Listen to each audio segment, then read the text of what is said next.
Bueno, primero voy a pasar la lista para la visita del viernes y tenéis que apuntaros ahora, ¿vale? Porque ya es el último día, porque la voy a registrar ya, ¿vale? Entonces, ponéis el nombre, titulación, curso, DNI, como tienen los demás compañeros, que además aquí ya está fijada la hora de salida y la de vuelta. 10:30 vamos, aquí estaremos sobre las 2:30 más o menos. Es difícil precisar, es probable que estemos algo antes, pero por si acaso he puesto a las 2:30. Y a las 10:30 quedamos aquí abajo en el hall, ¿vale? Cogeremos aquí un autobús que hemos contratado y vamos para allá, ¿vale? Bien.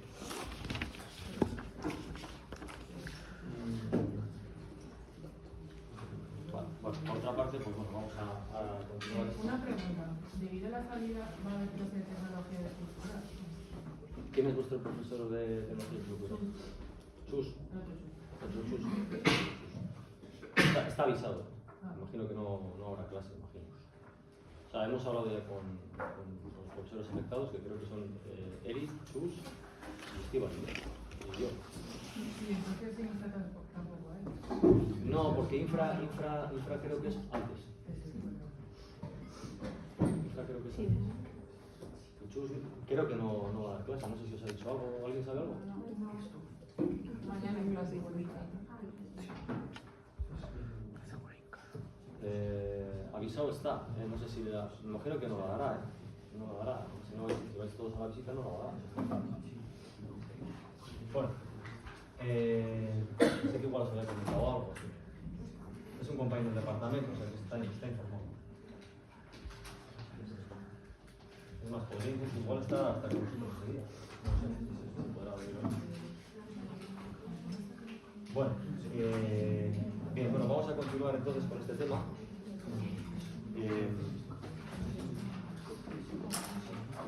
Acabar este tema de la estructura metálica y luego ya, si nos da tiempo, pues empezaremos con el siguiente. Bien, y además también hoy propondré algún... Hombre, están aquí las... Habéis estado viendo antes en infra las clotoides. Una curva que tiene... Es la única curva que existe con un incremento variable de la curvatura. Y no tiene expresión analítica, además. Solamente la conocemos a través de un sumatorio de infinitos términos. No tiene una expresión analítica como igual a 3x. No. Es un sumatorio de infinitos términos. Entonces, ¿qué es lo que hace el ordenador?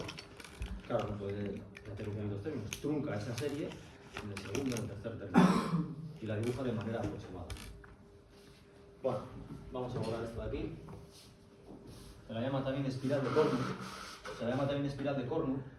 Porque, aunque solamente en las carreteras manejamos la primera parte de la curva, si siguiésemos dibujándolo hace una espiral.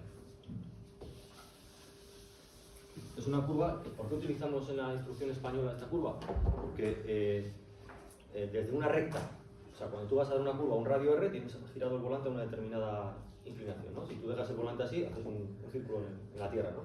Entonces, en función de la curva sea más cerrada o menos cerrada, pues vas a tener que tener la dirección más girada o menos girada, ¿no? Entonces tienes que pasar desde la recta hacia esa curva circular, ¿no? Entonces, la única curva en la naturaleza que consigue que la variación de curvatura, es decir, cómo vas a ir girando el volante hasta llegar a esa posición a lo largo de la transición, sea de manera proporcional, es decir, que ganes el mismo porcentaje de curvatura metro a metro, es la clotoide. Entonces, el giro es progresivo. Si lo hiciésemos mediante una parábola, la parábola también tiene curvatura variable, ¿no? Si lo hiciésemos con una parábola, otra curva diferente, habría una transición hasta ese radio, sí, pero ya no sería proporcional. Igual en la parte final giraríamos un poco más rápido, ¿entendéis? Esa es por eso se elige la clotoide y no otra. Existen otras curvas de transición, como los óvalos de Cassini, etc. Pero se elige la espiral de Cornu, la clotoide, porque es la que produce un tránsito proporcional. Metro a metro va ganando el mismo porcentaje de curvatura hasta el radio. Bueno, y ahí no me tengo que meter. Entonces, como lo ha visto aquí,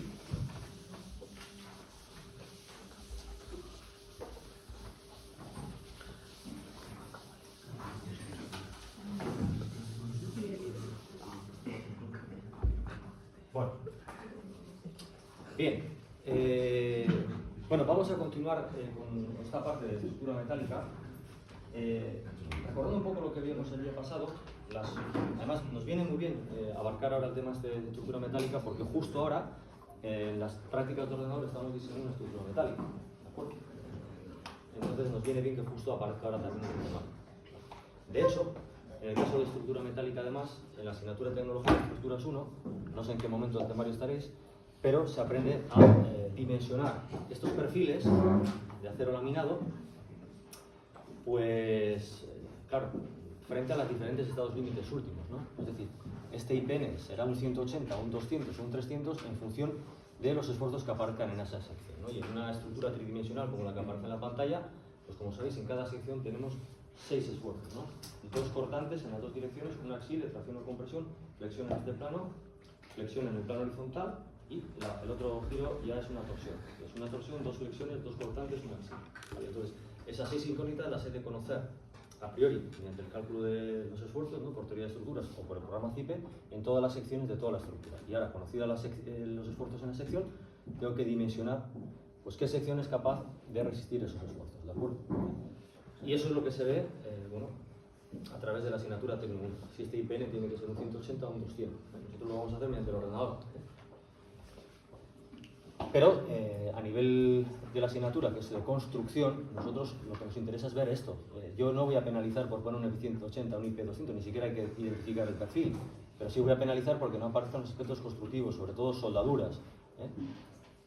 En el caso de estructura metálica, soldaduras o remaches o tornillos, ¿no? Que estén todas las soldaduras indicadas con sus cordones de soldadura. En este caso, si os fijáis, esta unión, que es donde lo dejamos el último día, es una unión brochal. Es una unión tipo brochal. Los brochales se utilizan mucho en construcción para abrir, por ejemplo, los huecos de la escalera o para abrir, por ejemplo, los huecos del ascensor, ¿no? Entonces, si tú tienes una estructura así, por ejemplo, imagínate, ¿no? Apoyada en dos pilares, un brochal sería, por ejemplo, este de aquí. Lanzo viga aquí, lanzo viga aquí. Si os fijáis, estas vigas no están apoyadas en pilares inferiores. Entonces, este es un brochal, este es otro brochal, ¿vale? La manera de distinguirlos el día del examen es que no vas a haber dibujado el cuadradillo este que utilizo, como habéis visto en el enunciado que os he propuesto, para identificar los pilares en planta. Voy a utilizar la misma nomenclatura en el examen, la misma nomenclatura, el ejercicio será diferente, lógicamente, pero la misma nomenclatura que la del ejercicio que os he propuesto. Entonces, si lo vais haciendo, pues os vais habituando. Marco así los pilares. Si la unión es así, está claro que esto no es un pilar, pero si tienes así y te estoy pidiendo aquí y no ves ningún cuadradillo, significa que aquí se está pidiendo un brochal, ¿de acuerdo? Que puede ser en hormigón armado, ya lo vimos, o en metálica, como es esta. Luego, no es lo mismo este brochal de aquí, que es en T, que un brochal, por ejemplo, en una zona central, pues que es en cruz, ¿no? Entonces, en función de dónde se pida en el espacio, pues habría que dibujar este o habría que dibujar este. Además de ello, pues si es metálica o de hormigón armado, y además de ello, si el embrochalamiento está hecho de manera continua o rígida, pues está articulado.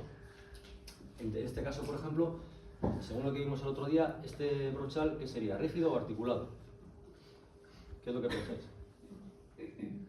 Articulado. Muy bien, articulado. ¿Por qué? Porque la soldadura está hecha solamente en 2/3 de la altura del alma. Si fuese el anterior, por ejemplo, es en T, no o sea, en crudo en T, porque la posición es diferente, es aquí. Y además, en este caso, es rígido, porque si os fijáis, la soldadura está hecha bueno, a través de todo el perímetro, ¿veis? Además tiene una placa arriba también de transición para rigidizar ese giro. Recordar que la diferencia entre una unión rígida o articulada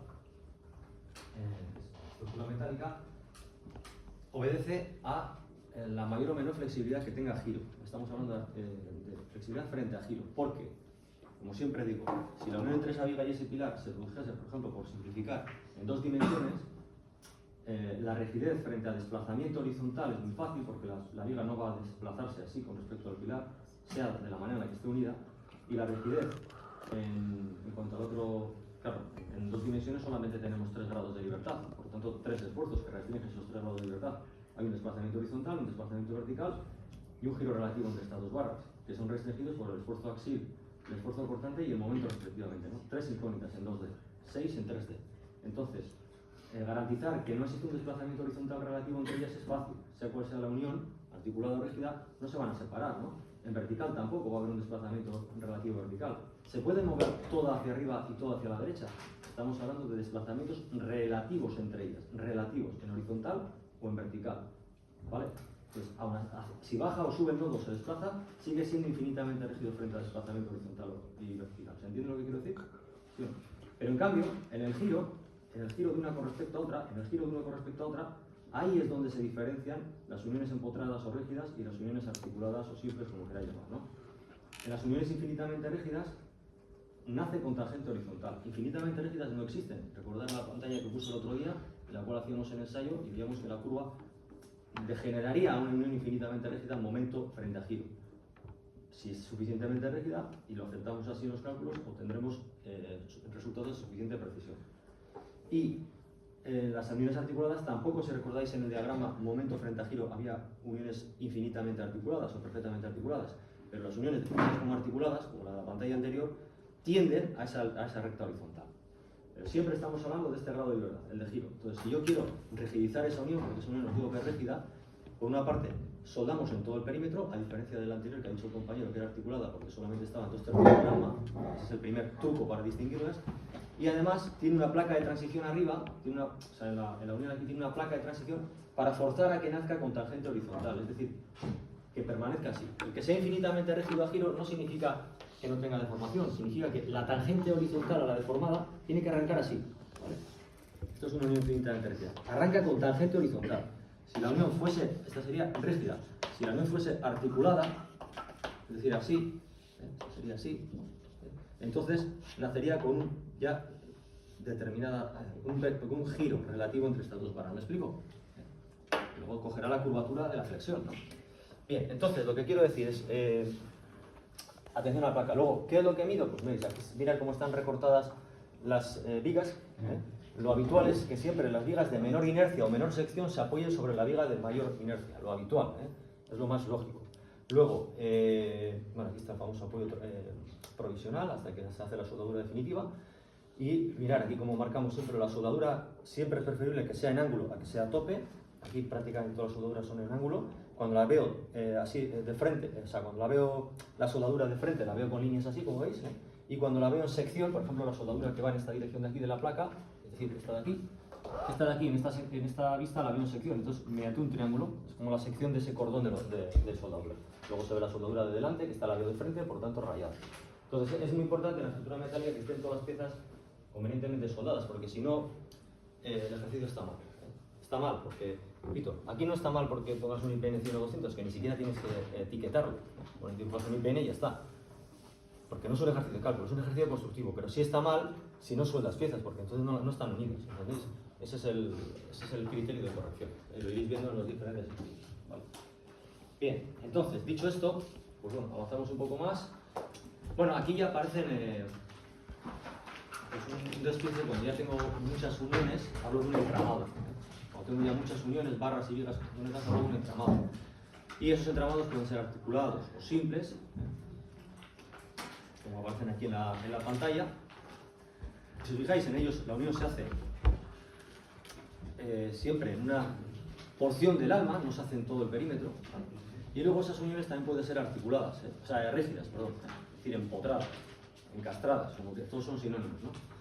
Si os fijáis, aquí ya pues la soldadura es en todo el perímetro, como veis en esta solución de aquí.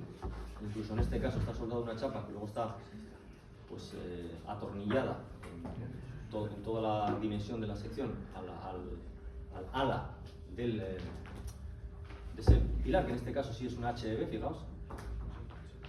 Y en este caso soldadura en todo el perímetro y encima dos placas rigidizadores, ¿sí? O sea, y en este caso pues soldadura en todo el perímetro a chapa y rigidizador inferior, ¿no? Con también prolongación aquí a través de ese rigidizador. Entonces todas esas uniones evidentemente son uniones rígidas, ¿de acuerdo?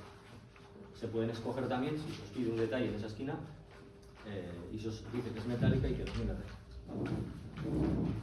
Bueno, estas transparencias de aquí son un poco a título informativo, ¿vale? No voy a decir en el examen que se despiece una unión en toda su tornillería, ¿vale? No lo vais a tener que dibujar en el examen, ¿de acuerdo? Solamente son para que veáis que luego los planos finales, los planos que hacemos con el programa CIPE, por ejemplo, incluyen el detalle también de las uniones, ¿eh? Las uniones también aprendéis a calcularlas en Tecno 1 con Chus, y, lógicamente, cuando tú aportas los planos de tu proyecto de fin de carrera o trabajo de fin de grado, pues aparece también despizada la tornillería, ¿no? Que muchas veces el propio programa tiene ya un catálogo de uniones que te lo permiten, ¿no? Pero bueno, para que veáis cómo se materializan las uniones, sobre todo atornilladas, porque en soldadas, pues lógicamente la definición es más sencilla. Y bueno, a partir de ahí, bueno, podemos utilizar las herramientas que hemos aprendido durante todo este tema para diseñar un edificio en su conjunto, ¿de acuerdo? De hecho, yo lo que haré el día del examen es, os doy los planos de un edificio, como el que tenéis en el ELA, y se piden diferentes detalles, ¿de acuerdo? Pues se pide aquí, aquí, aquí, más o menos la manera en la que se pregunta esa parte de la asignatura, ¿no? Y además tiene un peso muy importante en el examen, que aproximadamente son 6 puntos o algo así sobre 10, ¿no? Entonces es importante bien dominar los detalles sustantivos. Bueno, en este caso, pues bueno, veis, es un edificio que no es muy diferente al que estáis diseñando con el programa CIP en las prácticas de ordenador. Es un edificio basado en pórticos transversales. Es un edificio que tiene, pues lógicamente, unos sistemas de arrastramiento para garantizar la estabilidad global de la estructura. Fijaos, casi siempre estoy repitiendo las mismas ideas, los mismos conceptos. Nosotros, dentro de una estructura, tenemos que garantizar 3 cosas, ¿no? La primera de ellas es la estabilidad global de la estructura. La estabilidad global de la estructura, ¿vale? Como esto es un pórtico transversal, su punto débil en cuanto a estabilidad global es cuando el viento azota en la dirección longitudinal de la viga, porque digamos que tenemos las piezas del dominó una colocadas al lado de la otra, ¿no? Entonces, ¿qué es lo que debo hacer para dotar de estabilidad global a esta estructura y además convertirla en una estructura intranslacional? Pues es a través de cruces, mediante triangulación, por ejemplo, a través de cruces de San Andrés, ¿vale? En el pórtico primero y en el pórtico trasero, ¿no? También se pueden añadir arrastramientos intermedios, ¿no? Si las acciones de viento son muy fuertes. Luego, en este caso, la viga de cubierta es una viga en celosía, a diferencia de la que nosotros estamos haciendo con el ordenador, que era una viga, eran 2 vigas a dos aguas, ¿no? En este caso es una viga en celosía. Y como siempre, el tejado tiene que estar conectado con la estructura, las cargas sobre el tejado, el viento, sobre el peso del tejado, se tiene que transmitir a la estructura a través de estos elementos de aquí que se llaman correas, que están etiquetados ahí, ¿no? Con el número 3, correas. Entonces, veis aquí también está triangulado con cruces de San Andrés en cubierta, y esto, y en el otro hay algún arrastramiento intermedio, y en el otro extremo, en la parte trasera también, lo mismo, sería simétrico. Entonces este también lo teníamos en el otro extremo, ¿de acuerdo? En el edificio que nosotros estamos diseñando hay además algún hueco que modifica el valor de las acciones de viento, la presencia de huecos en las paredes, y bueno, ese es más o menos el aspecto que tiene, pues, un edificio porticado, ejecutado con estructura metálica. De hecho, nosotros en el ordenador ya hemos hecho, si recordáis, hicimos en una de las primeras clases el dimensionamiento de estas correas, ya, ¿qué perfil teníamos que tener? Lo podíamos haber hecho boli y papel, porque era una viga continua de 2 vanos. Lo podíamos haber hecho, luego no lo hizo el ordenador. Bien, estructuras reticulares planas. Bueno, aquí hay una serie de definiciones en estructura metálica que vamos a manejar, ¿no? Cordón superior, cordón inferior, montantes y diagonales. Bueno, se le llama cordón superior a este perfil de aquí, ¿vale? Cordón inferior a este de aquí, y luego tenemos estos elementos que serían los elementos diagonales y los elementos verticales que se llaman montantes, ¿vale? Entonces el cordón superior es el perfil superior, el cordón inferior es el perfil inferior, y luego aquí tenemos una sucesión de montantes y diagonales, ¿vale? Bien, aquí aparecen diferentes vigas o jácenas, que son sinónimos, en función de, ¿veis? La geometría que tienen aquí es en forma de K, entonces se le llama celosía en K, ¿vale? Este tipo de elementos lo podéis ver. ¿Dónde podemos ver esto en un proyecto real? Lo podéis ver en la cubierta, por ejemplo, de un edificio, sobre todo tipo industrial. Lo podéis ver en estaciones ferroviarias. El próximo día que estéis en la estación de Abando, en Indalecio del Prieto, cuando estéis, mirar arriba, porque es una estructura metálica muy compleja y muy bonita, muy estética, ¿no? Y se ven un montón de celosías, uniones, colores, ¿eh? Entonces hay oportunidad en las estaciones ferroviarias de toda Europa de gozar, si me permitís la expresión, de las estructuras metálicas pues, más estéticas. Bueno, pues estaría con un puente también metálico, en el puerto y tal, pero bueno, las estaciones ferroviarias son un auténtico patrimonio de la ingeniería del hierro. Entonces, hay muchas celosías y ya cuando vais ahora pasando por ahí, vais mirando, estáis en el IKEA y vais mirando las vigas y tal, a ver si son fabricadas de nuevo tipo de unión y tal. Si no lo hacéis todavía, hay que decir que todavía no estáis metidos dentro del parque, ¿no? Porque eso es un defecto que yo creo que vais a ir desarrollando, ¿no? Bien. Bueno, ¿en qué otros ámbitos de actuación podemos ver este tipo de vigas? Bueno, el nombre de la viga suele ser el nombre del autor, el inventor, que seleccionó esa geometría. Si vosotros os inventáis otra con otra forma, le podemos poner aquí vuestro apellido. No habría ningún problema. Bien, estas son las cruces de San Andrés, son los elementos que hemos utilizado ya en nuestro diseño.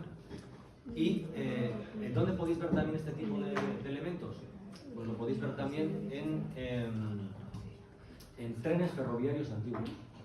Entonces, algunos ya han sido desmantelados, otros se han dejado como elemento patrimonial. De hecho, en la visita de viernes tiene dos partes, por eso la modificamos en tiempo. En la primera parte vamos a ver, bueno, no, perdona, la del viernes no, la del viernes vamos a ir a Ibar y tal, pero en esa otra visita que os dije que vamos a hacer, que era la de Sestao, la vamos a hacer en noviembre, ya os lo confirmaré. La verdad que creo que es la primera vez que he tenido la oportunidad de hacer dos visitas en la asignatura, porque normalmente eran 0 o 1. Entonces, pues bueno, este año pues, ha surgido la oportunidad con esta misma empresa, con esta ingeniería. Acudimos con la ingeniería, recordad lo que os dije, la empresa contratista de la que ejecuta la obra, y la ingeniería es la que redacta el proyecto y también la que hace la asistencia técnica a la dirección del proyecto. En este momento, como está en ejecución, están haciendo la asistencia técnica a la dirección del proyecto. Porque el director del proyecto debe ser pues, un funcionario o funcionaria de la administración, ¿no? Si la obra es competencia de la Diputación, pues de Diputación. Si es de Madrid, pues del Fomento, del Ministerio, ¿no? Vamos con para que sepáis con quién vamos y quiénes son los agentes de la construcción, vamos con la ingeniería, ¿no? Con CREA, concretamente se llama. Quizás podéis enviar currículums también, ¿no? Bueno, de hecho ahora mismo en la construcción hay muchísimo trabajo, ¿eh? Entonces, pues bueno, hay gente a la que le están contratando por lo que me dicen incluso antes de acabar, ¿eh? Entonces, bueno. Bien, en trenes ferroviarios, si os fijáis, la próxima vez los reconoceréis, ¿eh? Diferentes tipos de vigas. Y bueno, las cerchas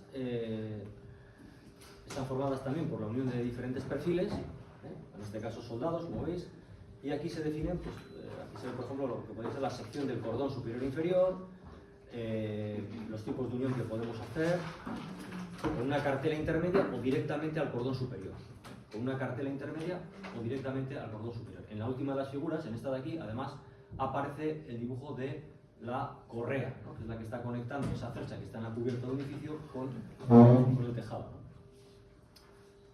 Bueno, las cerchas las podemos también unir a base de formar los perfiles de la cercha a base de chapas soldadas en vez de a base de perfiles soldados, dos UPN enfrentados, dos UPN así, uno vertical y otro horizontal, o chapas soldadas para formar la sección de los cordones y las montantes y diagonales de estas vigas de celosía. Bueno, aquí se ve el esquema de arriostramiento horizontal de un edificio tipo industrial, con estructura metálica. Ya veis que en este caso la cubierta es con una viga ahí en celosía, ¿no? Y en esa vista en planta se ve dónde están colocadas, en este caso, las cruces de San Andrés para registrar el edificio. Si os fijáis, en el edificio que nosotros estamos diseñando solamente hemos dispuesto las cruces de San Andrés en los dos extremos. Ya sería suficiente, pero en este caso pues, bueno, una riginización todavía mayor, quizás porque las cargas de viento son mayores, etcétera, etcétera.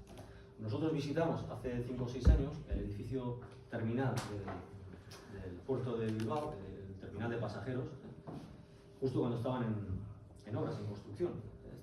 Debió ser después del 2014-2015, pudo ser en 2017-18 aproximadamente, calculo yo, que fuimos a visitarlo en obras. Es decir, no siempre hemos tenido en Bilbao un terminal para pasajeros. Antes los pasajeros que venían en los cruceros pues acababan ahí con las maletas, llamarían el taxi y poco más podrían hacer. Pero ahora pues hay un edificio en el que igual, bueno, pueden dejar sus equipajes, hay baños, etcétera, etcétera, ¿no? Entonces, quizás por eso se está trayendo un mayor número de cruceros o, ¿no?, dar mayores facilidades, ¿no? Entonces ese edificio, cuando nosotros lo fuimos a visitar en esta asignatura, pues es un edificio formado a base de pórticos transversales que tienen además, en vez de ser las patas verticales, las tienen inclinadas así, como si fuese el casco de un barco. Como es un edificio para terminal de barcos, pues como si fuese el casco de un barco, ¿no? Son pórticos transversales de esta manera, y claro, como está puesto, está localizado en un lugar muy mar adentro, por decirlo así, está sobre un espigón, que lógicamente lo que se hizo fue echar tierra y compactarla y prolongarlo, está muy expuesto a la acción del viento. Entonces tiene unos cables de San Andrés uniendo los pórticos de una sección bastante interesante, ¿no? Claro, un lugar como ese para colocar aerogeneradores está muy bien, el viento azota bien, pero claro, para colocar una estructura la vas a solicitar más por carga de viento y lógicamente la vas a tener que sobredimensionar, ¿no? Bueno, entonces, en este caso, pues están en esta posición las postes de San Andrés. Es un esquema de arrastramiento transversal, diferente al que nosotros hemos elegido en nuestro diseño, pero igualmente válido. Aquí ya se empieza a ver, pues este sería el techo, veis aquí las correas, ¿no? Y ya veis que ahora van, pues barras, claro, vas enfrentando las barras, como siempre, en un sentido, frente a las que van en sentido perpendicular, ¿no? Hasta descargar sobre la viga en celosía o la cercha, ¿no? En este caso. Y puede ser tan complejo como uno quiera, repito. Alzad la vista cuando estéis en la estación lavando, en la estación ferroviaria, y ya veréis disposiciones similares a estas, ¿no? Elementos pues soldados entre ellos.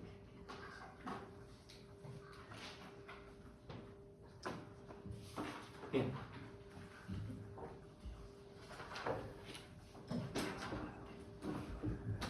Aquí se ven, por ejemplo, detalles en los apoyos, detalles de la cercha en los dos apoyos. Hemos dicho que las cerchas se utilizan para elementos de cubierta y entonces, ¿de qué manera podemos disponer el apoyo, ¿no?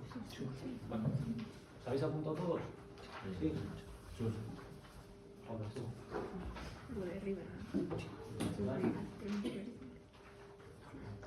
Y bueno,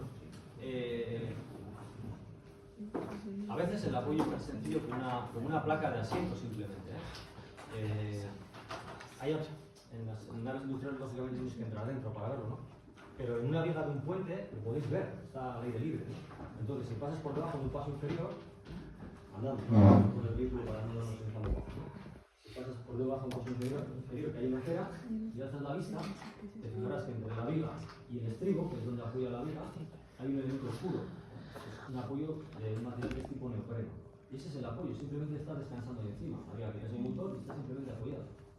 Eso es lo que equivale al típico triangulito como modelo estructural. Pero claro, no es un triangulito, es un apoyo que permite cierto giro, ¿vale? Porque si es empotrarlo, pues tendría que hacerlo lógicamente de una manera mucho más. Es un apoyo simple, simplemente dejar descansar la viga sobre un apoyo. Nunca quiero que contacte directamente el hormigón contra el hormigón para que no generar contactos puntuales. Mira, por ejemplo, si yo tengo aquí estas placas son prefabricadas, pero yo podría tener esta placa, podría estar simplemente apoyada, no he visto el detalle que surgió los críticos, pero imagínate que está simplemente apoyada en la viga aquella de ahí, ¿no? Entonces, esa viga tendría que tener encima una banda de neopreno en toda su longitud, lo habéis visto en algún detalle de prefabricados, una banda de neopreno encima de toda su longitud, para que cada uno de estos elementos de forjado prefabricados descansen allí y no descansen directamente sobre el hormigón de la viga, para no forzar a que existan contactos puntuales, porque la rugosidad del hormigón en este caso es poco rugoso, porque este elemento está hecho prefabricado, pero la viga sí que será más rugosa, porque está hecho in situ, ¿no? La rugosidad del hormigón que dan los áridos, en esa zona sobre todo superficial, pues pueden provocar contactos puntuales, y los contactos puntuales provocarían pues, una fisura y una posibilidad de fractura de la placa, ¿no? Entonces es importante por eso disponer ese elemento de motor para la transmisión de carga entre el forjado y la viga. Ese tipo de unión entre una placa de apoyo se llama unión simple, apoyada o articulada. Bien, bueno, entonces continuamos un poco más. Veis en el otro extremo los diferentes tipos de unión que podemos tener con las cerchas, ¿no? Ya veis, en este caso descansa sobre un apoyo neopreno. Este es el típico tipo de unión que se produce en muchos puentes, ¿no? En la mayoría de los puentes, diríamos, ¿no? En los dos extremos. Directamente esta cercha de gran peso apoya sobre una o varias láminas de neopreno sobre este pilar de esta estructura. ¿De acuerdo? Y esa es la unión. Directamente se coge con la grúa la cercha y se hace descansar sobre esa placa de neopreno. Ya está, esa es la unión. Una unión simple, ¿vale? Puede haber también, puede tener una geometría plana o una geometría curva, ya veis. Con lo cual, veis, es que estoy permitiendo el giro, ¿no?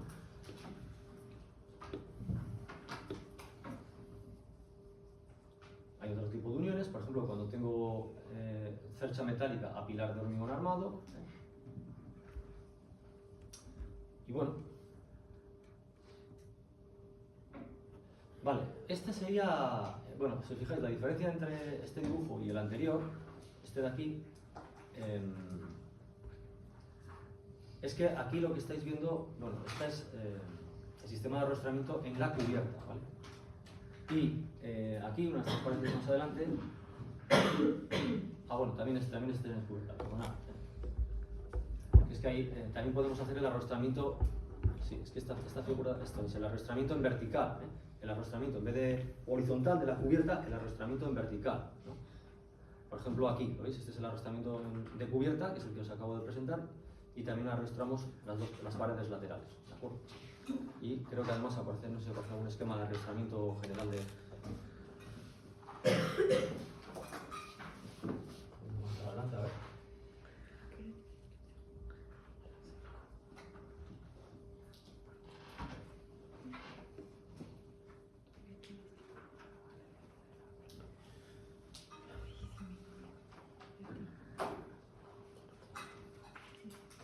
Hoy lo que voy a hacer es alternar los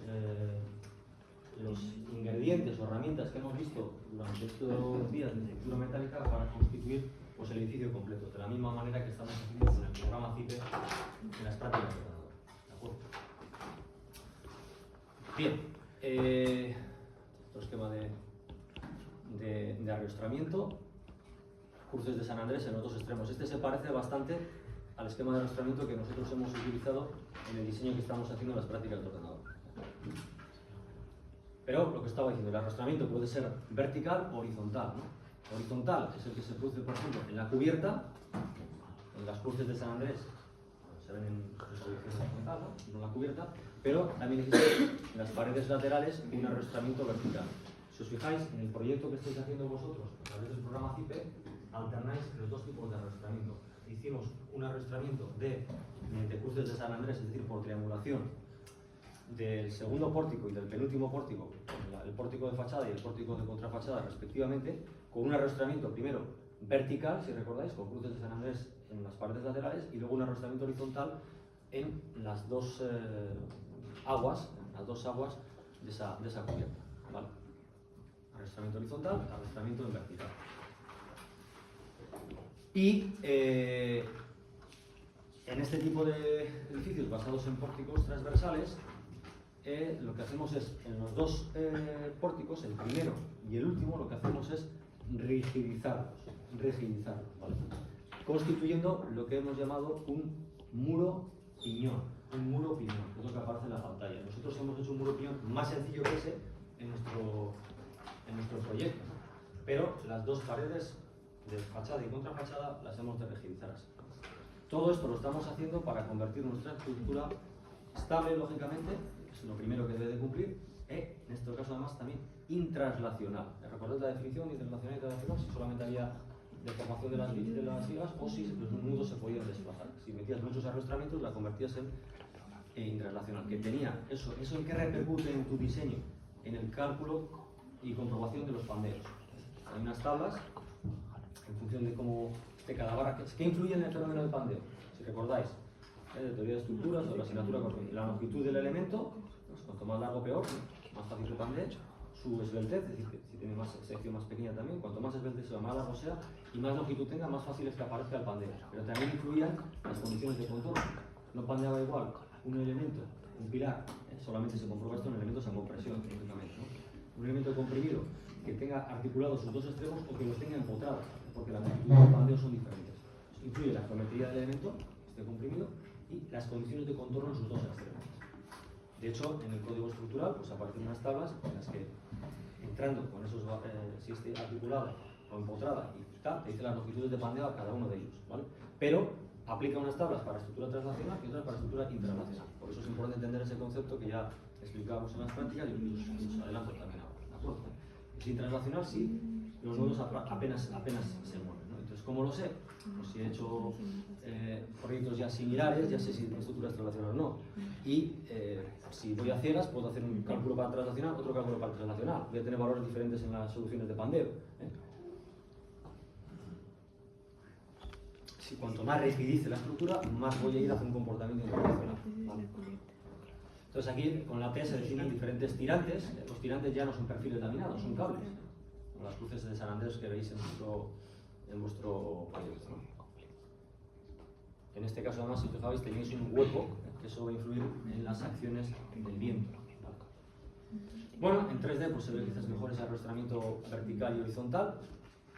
Y, pues bueno, aquí ya, a partir de aquí ya, pues bueno, podemos hacer superficies acristaladas para reducir el consumo energético, que ahora mismo, pues bueno, el tema de la dependencia energética de Europa pues es un tema que está bastante de moda. Hasta ahora no nos habíamos preocupado en exceso por ello, porque bueno, tenemos menos suministros que nos venían desde el este de Europa. Y ahora, pues bueno, ese suministro pues, se ha cortado y entonces, pues bueno, esa transición energética que queríamos hacer en Europa de una manera pues, más progresiva, pues la tenemos que hacer de una manera más rápida, ¿no?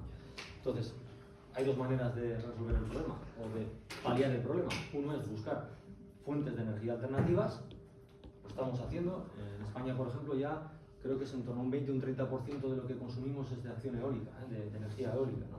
Se están incrementando el número también de huertos solares, se está utilizando también la energía mareomotriz, se están incluso colocando aerogeneradores, hay proyectos, eso todavía está en investigación, pero aerogeneradores colocados a varios kilómetros de la costa. Entonces, el uso de las energías renovables para evitar la dependencia de los países que tienen combustibles fósiles. Pero claro, la otra alternativa es, por una parte, buscar fuentes de energía alternativas que además son más sostenibles, etcétera, etcétera. Y también estas otras energías reducen la huella de carbono, reducen la cantidad de emisiones de gases de efecto invernadero. Entonces estás mejorando tu independencia energética y reduciendo la contaminación. Haces un beneficio, digamos, para tu propio país y luego haces un beneficio para el ser humano. ¿Vale? Bien. Luego, a partir de ahí, la alternativa también sería buscar fuentes energéticas y otra alternativa para resolver o paliar este problema es consumir menos. Aquí incluso en la universidad se está haciendo. Ahí ya cierran sistemáticamente los fines de semana, que antes se podía venir. Cierran en las vacaciones que tenéis los alumnos durante semanas en las cuales los profesores pues, tienen que trabajar antes desde casa, etcétera, etcétera. La parte de investigación, que esa no termina nunca, ¿no? Todas las administraciones están intentando reducir la energía. Bueno, pues en el diseño de un edificio tipo industrial podemos utilizar superficies acristaladas para reducir también pues, el gasto lumínico, por ejemplo, ¿no? Entonces ellas se apoyan sobre unas cerchas que a su vez se apoyan sobre unas correas que a su vez se apoyan sobre unas cerchas, ¿no? Bueno, la superficie acristalada es la vertical, ¿vale? Está ahí. Tenemos paneles solares colocados ya en la cubierta de los edificios, orientados siempre en dirección sur,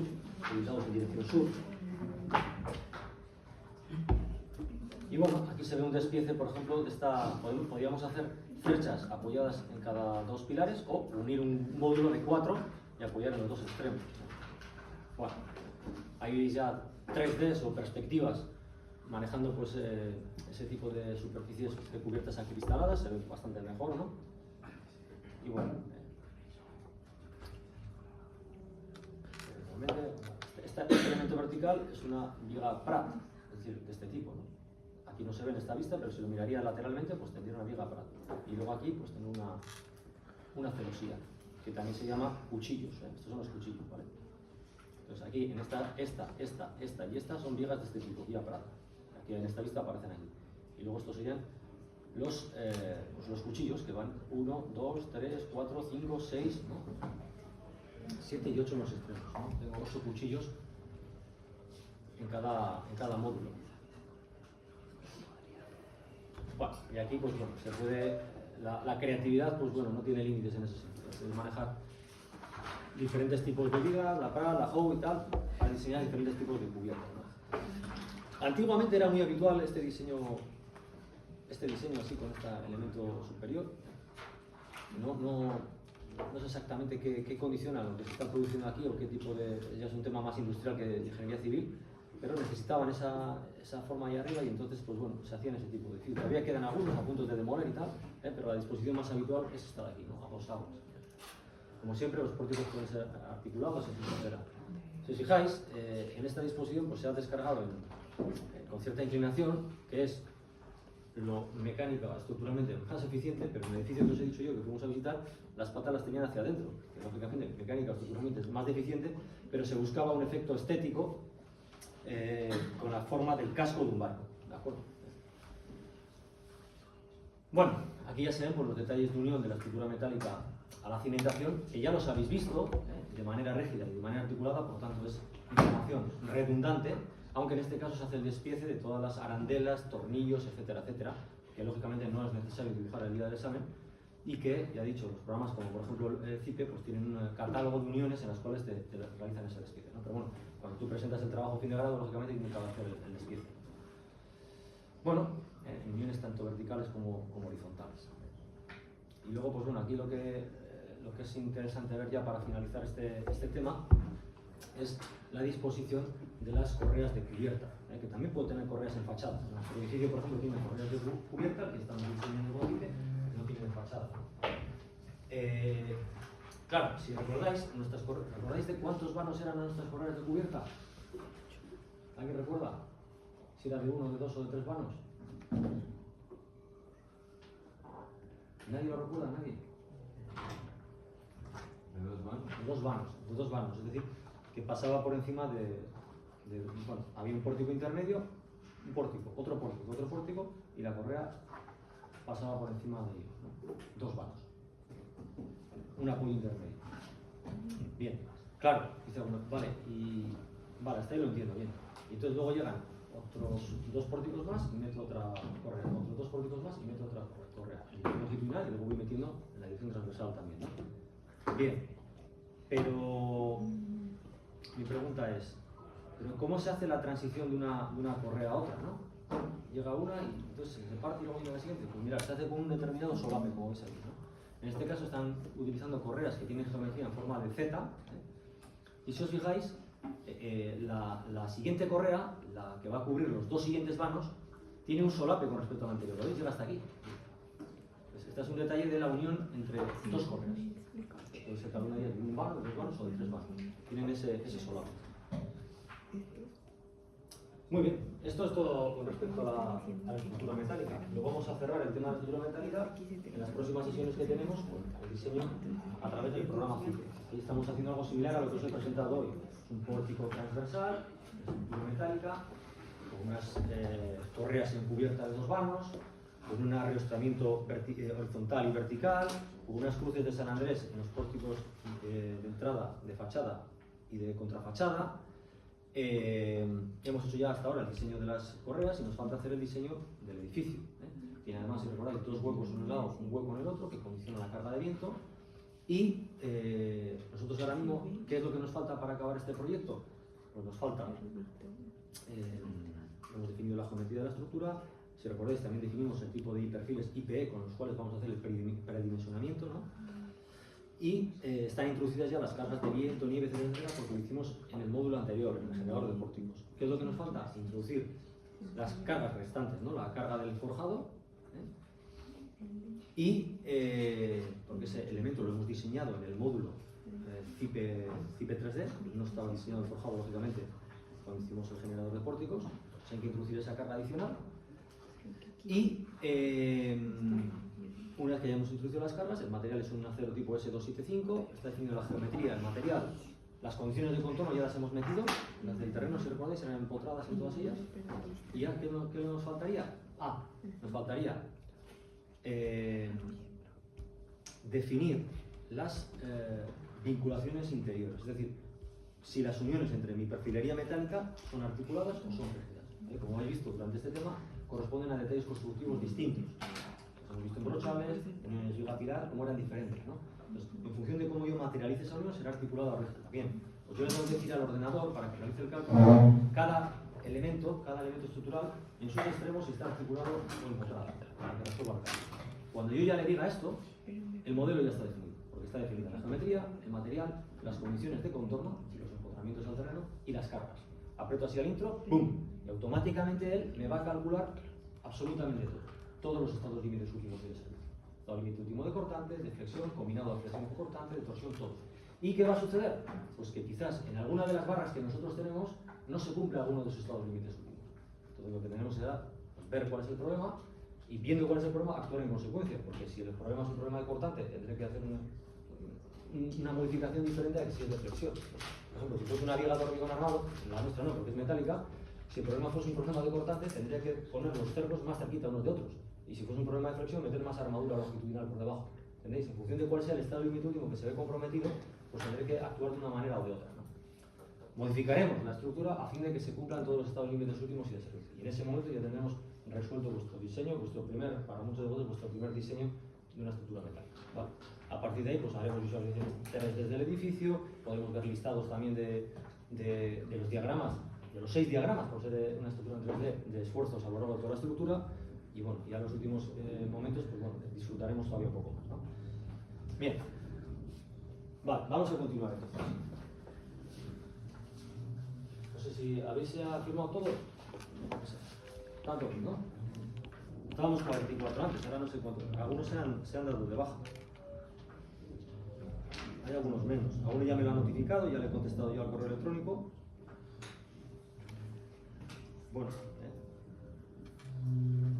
bien. ¿Que ya habéis comprado las botas?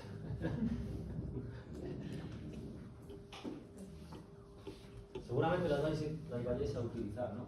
Ojalá que las utilicéis mucho durante la carrera, durante el grado, porque eso significará que habéis hecho muchas sesiones. Para mí siempre es un déficit que se produce no aquí, en cualquier universidad, que es la insuficiencia de esas prácticas de campo, de esas visitas, ¿no?